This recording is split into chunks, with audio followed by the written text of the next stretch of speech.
Back in the game zone, and yeah, we are going to dive in today and talk about this game here, Star Wars Outlaws. We've learned a whole lot of stuff in the last week or so, and if you've missed it about the updates to the game, we're going to dive in, have a good look around, and share all the information we know to this point. Should be good. Let's do it.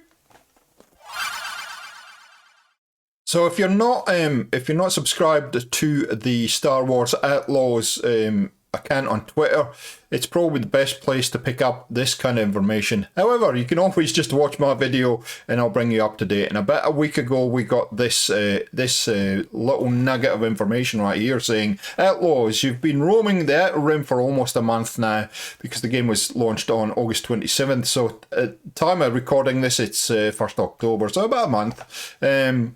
We want to thank you again for your support. Your feedback is invaluable in helping us prioritise the improvements and changes we'll make to the game. Now, I've got to very quickly talk about Massive Entertainment in a second, who are the developers or the lead developers on this game, regarding their communication, because this is right on point for them.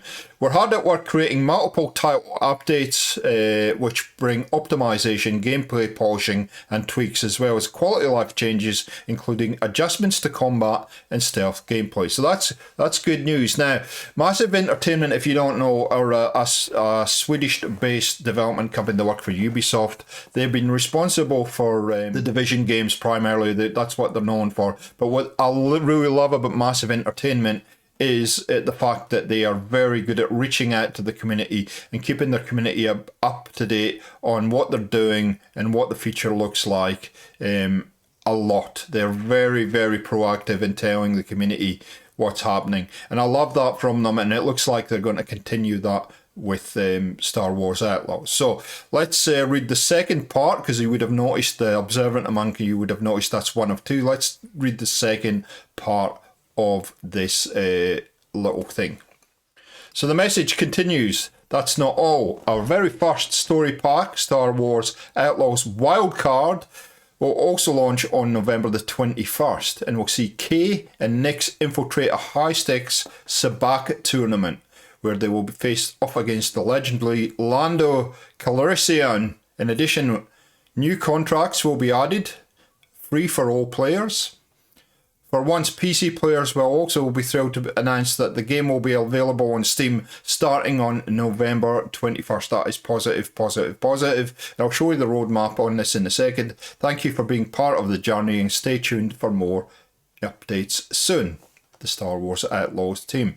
So that's really, really positive. I didn't realise this game isn't launched on PC yet. It will be on Steam, and it's going to coincide with a new DLC content. So we're going to dive in a little bit further, and let's bring up the roadmap now so you can see what's going to happen. So here is the roadmap, and you can see it's right up to November 21st, which is quite pretty good, and we're getting an update. I guess I'm going to put this video up around the 2nd October, so it's going to be tomorrow for you guys. And basically, title update 2 is about bug fixes and improvements.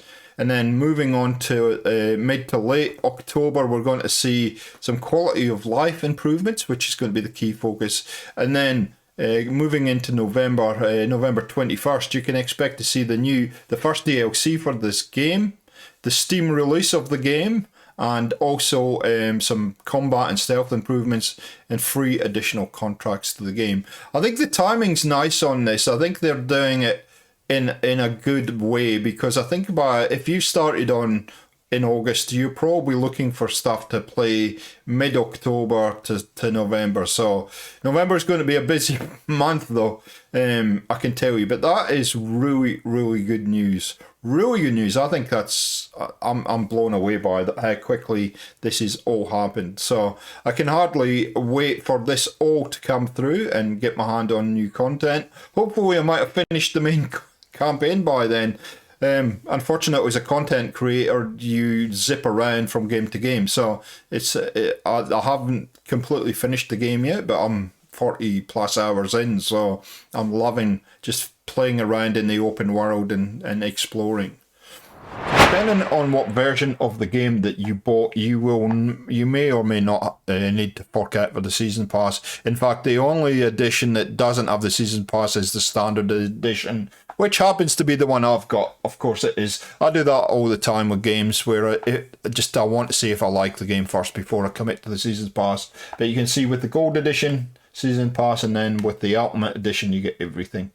And there is no I don't think there's any upgrade. We'll have a look at what the season pass is going to cost you in Australian drachma in a minute, but I don't think there's like an upgrade pack you can get for the basic game to one of these. I think you have to buy the season pass outright. So this is in Australian drachma, and you can see there the season pass is going to be around $60 Australian, which is what, £30 UK, and I'm not sure what the conversion is in US, sorry guys, but there is what you're going to be able to get, which is all the expansions. So just exploring the season pass a little bit further, you can actually get a discount if you're with Ubisoft Plus. Not much of a discount, but it is a discount, about $10, and that the season pass will let's just have a look at what the splurb says. You get access to Wildcard, Pirate's Fortune, and then a few extra kind of cosmetics and whatnot. So the first two DLC, Season Pass 1, and this is a thing that Ubisoft do a lot. They'll have a season, they'll have season passes, if that makes sense. They'll have Season 1, Season 2, etc, etc. So I'm not sure what the longer term plans for this game is, but that at least covers the roadmap that I've seen, and I'll bring that up in a wee while.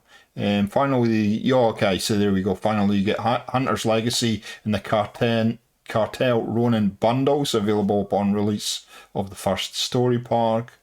Experience the first ever open world, blah blah blah. So there you go. So I don't know if you have seen this broader season pass roadmap, but you can see there exclusive missions and character packs and everything, depending on what version of the game you get. But you can see in fall 2024 wildcard, as we've spoke about, and then in spring 2025 you can expect the second expansion called A Pirate's Fortune, and I'll keep you up to date on that as that comes up. So there you go, ladies and gentle people, that is everything I've got for you as far as we know at this point of recording the video for Star Wars Outlaws. Hope it's been informative. If it has been, please let me know in the comments down below. Like ratings, always appreciated. It really does help us grow, and I'll try and keep you up to date with all the new content on this game as it happens. Should be good, ladies and gentlefolk. Have a great day, and we'll catch you next time on Gaming for XP. We'll see ya.